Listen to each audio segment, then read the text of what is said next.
corruption is such an incredible hindrance to getting anything done in a society to make it forward progress. And, my worldview had been more U.S.-centric when I was younger. And as I've just studied the world more and had to work in more places in the world, like, it's amazing how much corruption there still is.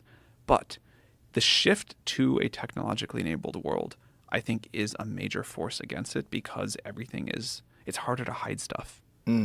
And I do think corruption in the world will keep trending down. Because of its exposure. Yeah. Through technology. It comes at a cost, and I think the loss that, like, I am very worried about how far the surveillance state could go here.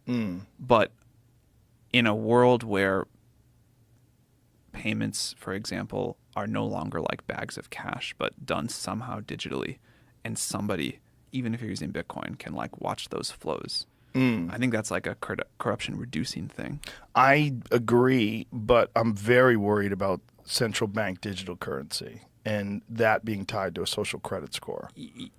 That scares super against. Yeah, that scares the shit out of me. Super against. And that the push to that is not for the overall good of society. That's for control.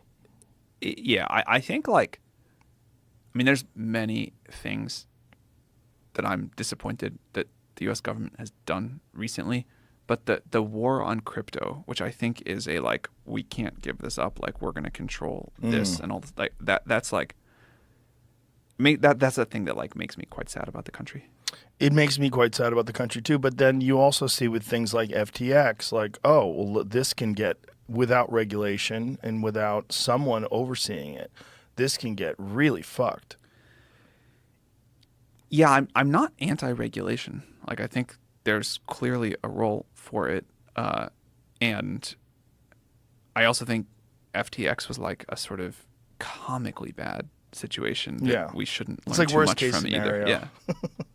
Yeah, but it's a fun one. Like, it's totally fun. And I love that story. You clearly... I really do. I love the fact that they were all doing drugs and having sex with each other. Yeah, no, it had every part of the dramas of it's a gripping story because it had everything there. They did their taxes with, what was the program that they used? QuickBooks.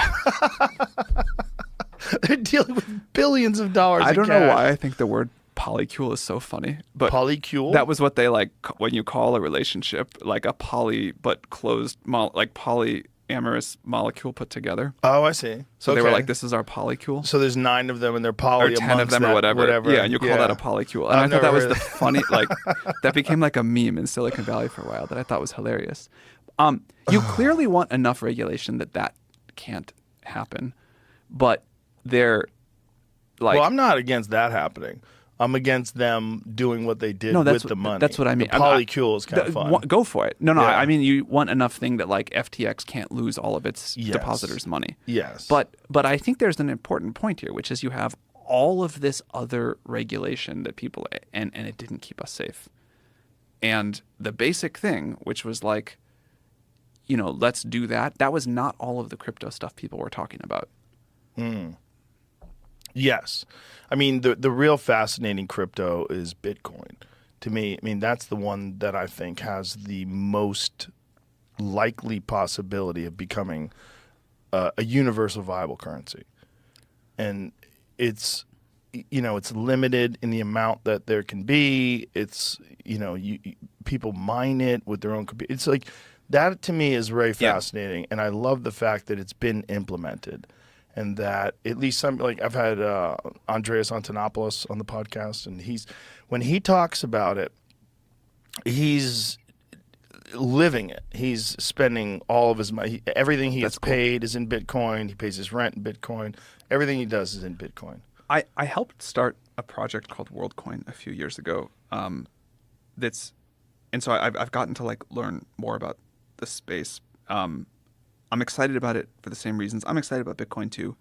But I think this idea that we have a global currency that is outside of the control of any government is a super logical and important step on the tech tree. Yeah, agreed. Why should the government control currency? I mean, the government should be dealing with all the pressing environmental, social, infrastructure issues, foreign policy issues, economic issues, the things that we need to be governed in order to have a peaceful and prosperous society that's equal and equitable.